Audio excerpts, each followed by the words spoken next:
I just want to first say thank you for making this film. Thank you all. I'm sure I'm thanking you on not just on behalf of people in this room, but on behalf of everybody for making this film.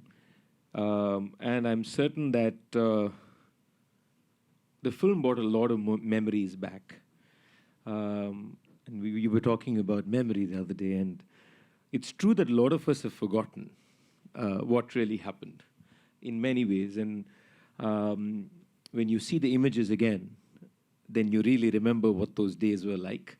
Even if you were sitting in your comfort of your home and watching it on television.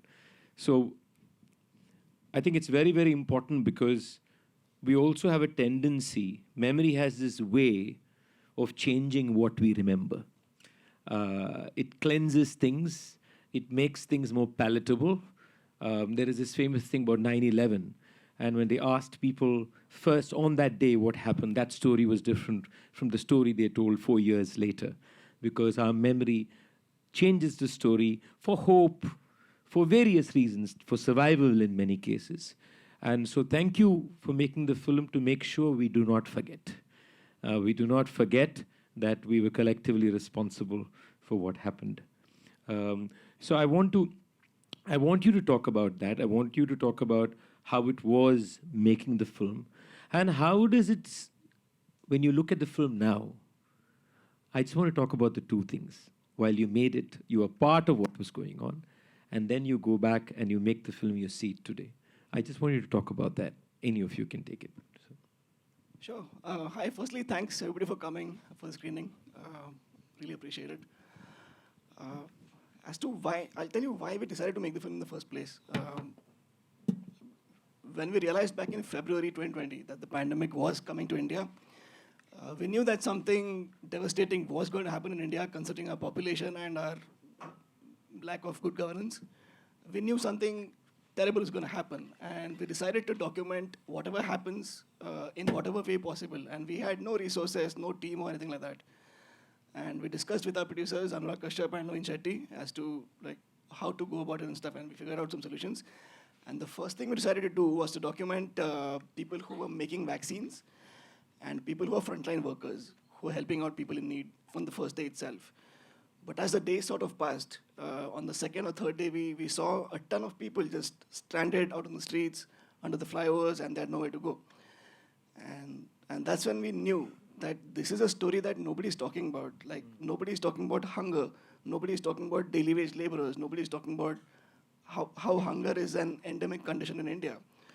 So people are scared about COVID, but this is actually the real story about what the effects of COVID are going to be, if not the immediate medical effects of COVID.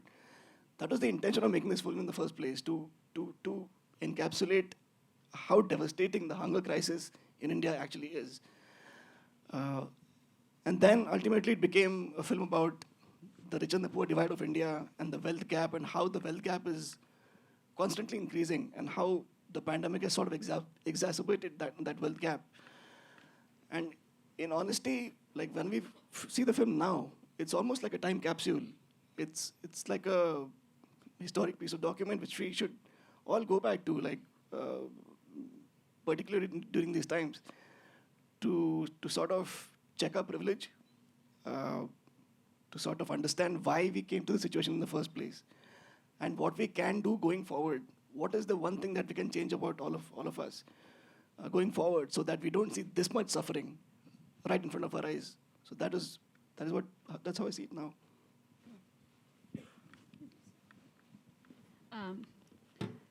Thank you all for coming again.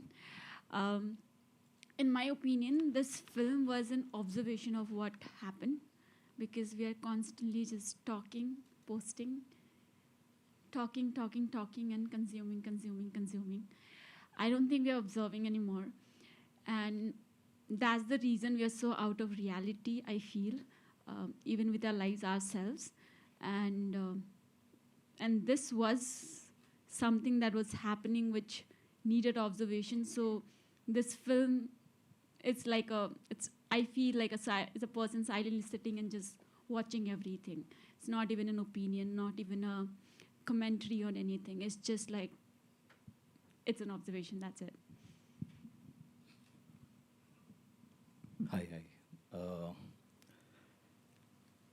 Well, I remember him calling me and just saying that we are planning to do something. I said, go ahead, I'm there with you guys. And yeah, she mentioned about posting something, and we are busy posting cakes, how to make cakes, and here the people who have some different ideas and they want to go frontline and do something on record, picture of those things of hunger where there were migrants following and they followed those part of it, and it was very intellectually done basically, and very courageous from their part, and with the support of all the NGOs who were part of it actually. And I'm actually honored to be a part of this without having too much to do in it actually. Just encourage them, and wherever it was needed, I was part of it actually. That's all. You know, this movie is based out of Mumbai, but it's the story of practically every city. And I come from the city of Chennai. And you could just change the names. You could just even not change the names. You know, it's the same story. It is the same story. And I also think that the people who are out there to help, they are representative of all the hundreds who are not in the film. They are just, you don't even need the name there because of that. So there's something that this movie also does, this film does, which is, I think, very important, is care and carelessness coexist in this film, right? And I think I personally found that very powerful, is that both are realities, and though they're not necessarily like realities of two different people, it's our own reality. Even ourselves, care and carelessness coexist. We're the same people who would probably come out and help you. I'm the same person who'll shoo away another person, another moment, right? So I just want to talk about that, because that was so stark during this. And it probably stark, and if I reflect back on myself then, yes, we did a lot of work, blah, blah, blah, blah, blah, yes. But there were moments even then that I was also careless. So this whole reality of that contradiction is, I think, something that comes out very sharply in this movie, in this film. And I want to just talk about that, and then I'll open it up, because I think that's important for us to reflect about, yes. Sure. Thanks for pointing that out, firstly. So the film is called Lords of Lockdown. It's like a double entendre. Like, who are the Lords of Lockdown? Are they the migrants? Are they the people helping the migrants? Are they us? Like, who are these people? Like, it's up to the audience to figure out as to what that is. And like, the film itself plays out as a lot of ups and downs constantly, which is what the pandemic was about. There's a problem coming to our faces. There's a bunch of people trying to solve the problem. Another problem comes up, a bunch of people try to solve the problem. It's constant. It's a cycle of ups and downs constantly. So for sure, I mean, the duality of our existence was starkly visible in the pandemic. Like, who we are, as whether we're hypocritical, whether we're truthful to ourselves, we don't know. And we all began questioning ourselves, to be honest. Like, whether we were stuck at home making dalgona coffee and posting on Instagram, or whether we were outside on the roads, whatever, whoever, it's okay. But yeah, the duality of it absolutely exists. And I don't know how much more to intellectualize it, but yes, it's a good observation. I feel if you ask anybody, nobody feels they are a bad person or they have not done enough. Everybody tries to do as much as possible to them. Even though somebody spends 24 hours, working the NGO and trying to do, they can never do enough, because it's a structure, right? It's a society, it's a structure. If the main bars in the structure is not aligned, if there are cracks in those bars, you cannot fill enough. Like, you could be doing 500% and it's still less. So that is not a one-person job. And I think that's what this film reflects, that it's not a one-person job. The railways are trying to do the job. I mean, they're representing the government in a form. Like, they're doing what the government has ordered. They're trying their best. NGOs are trying their best. Somebody's looking out for the pregnant women. Still, something is getting missed out. I'm sure this film is not even 5% of what happened. And it still feels so much, right? So that in itself exists there, that this film is not even 5% of what happened. So we can never do enough, but what we can do is we can start asking questions. We can start bringing it into our sight that something is wrong, and that can only be done collectively. That cannot be done individually at all. Thank you very much. I mean, I just like to say, but I think the film also indicates that we are the structure. The structure is not on which we operate, but every one of us in this room and beyond this room are the structure, and we are probably also the ones creating some of the cracks in some ways. So I'm going to just open it up to anybody who has questions, who want to respond.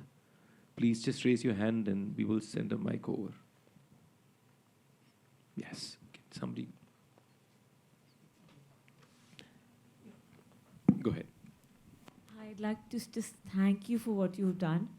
I know a whole section of society, especially I'm from a Marwari community, and when I talk about the migrant and this crisis, there's so many who refuse to even acknowledge that it happened. And I'm going to send this link to everybody I know. Like she said, it's important to bring it to sight. If it's not come to sight, if you don't see it, I think that's the first step, to bring it to sight. And it's for all of us to reflect that what is our role in this next step. I'm so glad that somebody like Ruben is going in for the elections. People like him should really win what they have their heart in the right place. I'm just very thankful for what you've done. Thank you so much. Thank you. Thanks for watching it.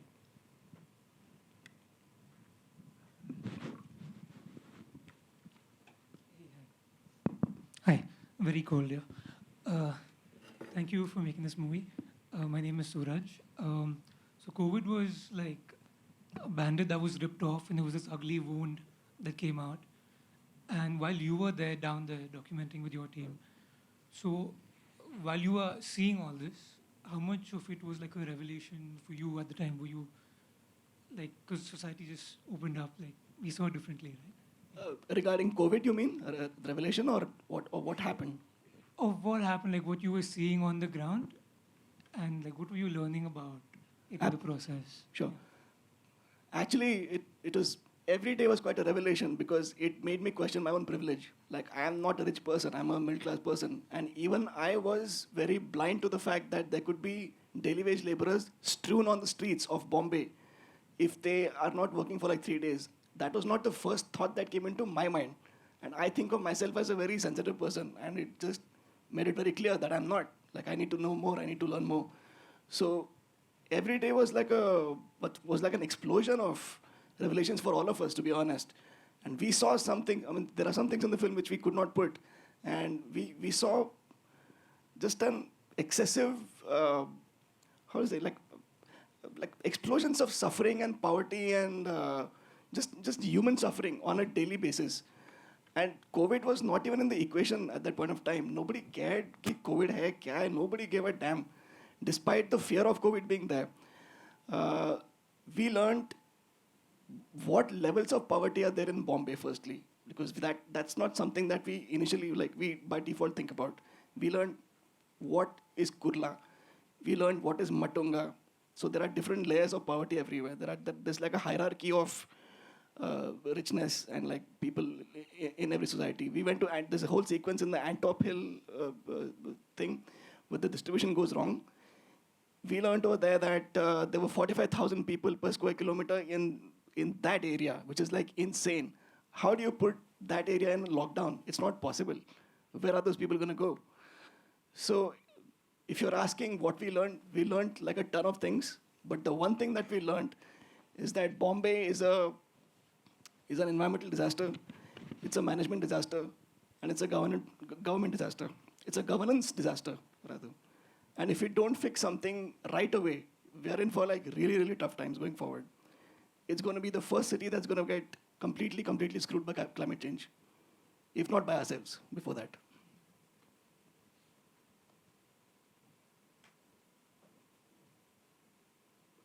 So my question is there like a creative decision, or was it like a philosophical thing where you made a choice not to follow the crisis to the unfortunate conclusion of the number of deaths and the kind of, the scenes that we saw at hospitals, etc.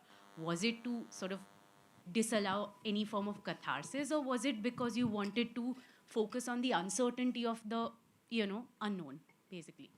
Right. So in the time that we were filming this movie, the deaths weren't cascading that much. Like, it was still in lockdown, so the deaths and the cases were still under control because people were still at home. And the focus of this film for me personally was to make it about hunger and the wealth gap in the country. So I didn't want to make it about COVID. This film is not really about COVID. It's about what COVID exposed to all of us, and especially to like a metro like Bombay, which is why we decided to like focus on the Uro-Gynecologist, Dr. Aparna Hegde, who's doing like really good work in the medical field. The cliche thing to do would have been to show deaths and suffering and all that, but that actually was, it happened more in the second wave of the lockdown, where we all ran around for oxygen cylinders and people had black fungus and all kinds of not nightmarish things. And the thing is, we can make a sequel going forward because we have the footage. And if we do have to use it, we'll use it for the sequel.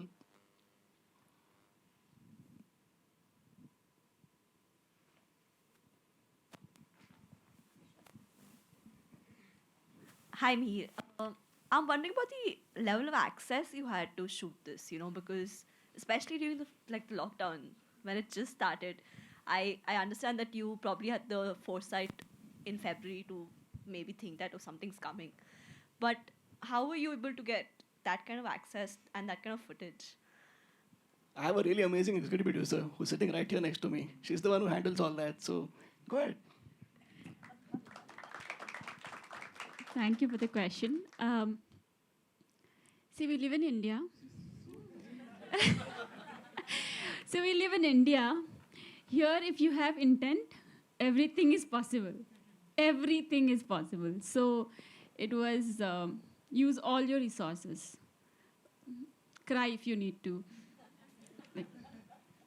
So do whatever it takes. But also, this is a kind of film which is, it's not a fictional, it's not a story or a screenplay that you have to achieve, right? It is happening now. If you don't get it now, you're not going to get the footage. And when we were shooting, this film was not meant to be like a 6-month long shooting film. It was supposed to be a 3-week lockdown. That's what we started with, right? If you remember. It was just supposed to be a 3-week break for us. Working, acha break mil raha hai. 1 month, let's do some yoga, let's chill, and then let's go back to life. But then that kept on extending, and so we also had to keep extending our pleas and let us, and can we? So it just happened. It was basically a bunch of miracles that she pulled out of hat. That's basically what happened.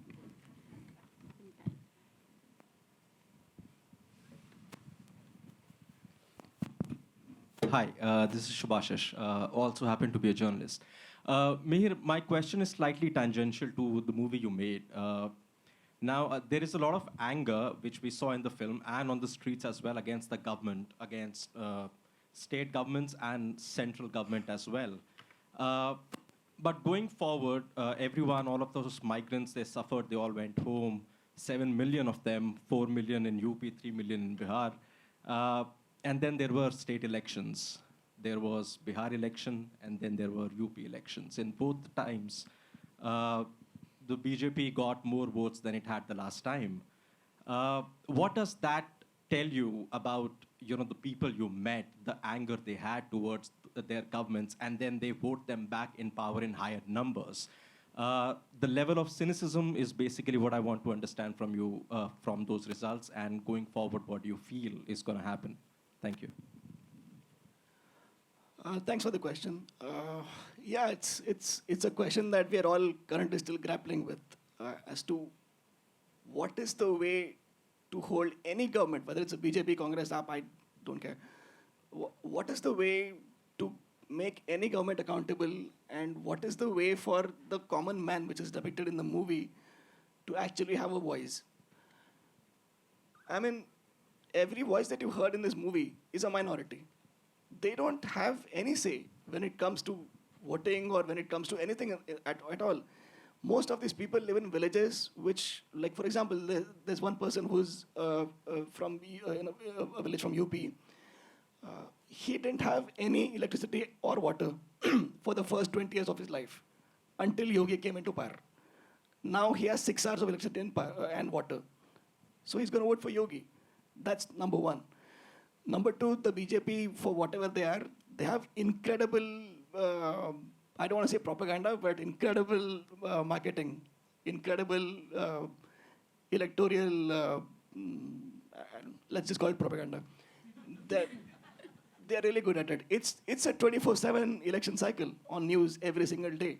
So these people, they may suffer from whatever happened, but eventually they're watching news at night and they're getting brainwashed in the process. So I don't know. We need to change that, I guess.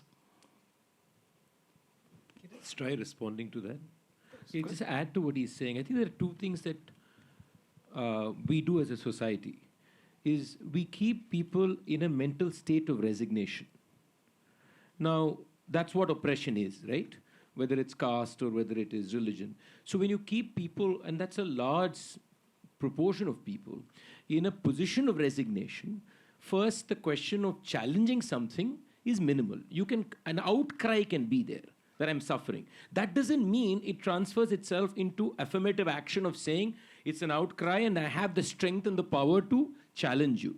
Because my state is resignation. Secondly, in a state of resignation, if I'm told that you are the cause always for my resignation, or X is, then all the dots are automatically now ticked off.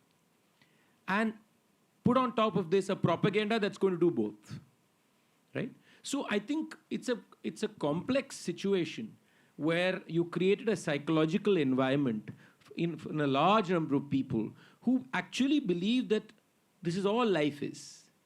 And you also convince them that your life is like this because of someone else. And I think that's a very potent combination of things if you can pull it off. Yeah. We'll take one last question if there is, or we will end. Okay. I just want to say, oh, there is somebody. Okay, sorry, I didn't see you. You also had a question, right? I'm sorry. We'll just do the last. Are you okay taking your question out? Okay, perfect.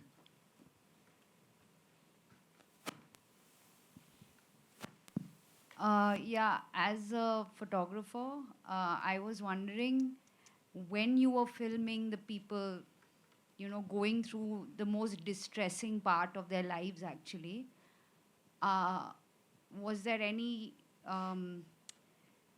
conversation with them that, look, this is what we're doing, this is what we're filming, and are you okay with that? Was there any sort of consent involved? Because, you always look at them as like them. There's them and there's us, and then we can do what we want, and there's a hierarchy there. So I was just wondering how you navigated that while filming. Right, yeah. So the first thing that when you point a camera to anybody in slums, firstly, they really dislike you. Because they're used to most news agencies coming and shoving a camera up their faces and asking really terrible questions and manipulating facts and making it a very sensationalist sort of a story, which they really dislike. So the first thing when we went to them, it was just me and my DP basically shooting the entire movie. When we went to them, we told them, we are making a film about hunger. Would you be comfortable talking about whatever you want to talk about? Because we don't know what we are making right now. We're just filming whatever you're feeling. That's what it was. That was the only thing we told them. And just telling them only that was enough to convince them to speak and be comfortable around any of us. And we didn't have like a large team. We didn't bring in like the media ka bus and all that.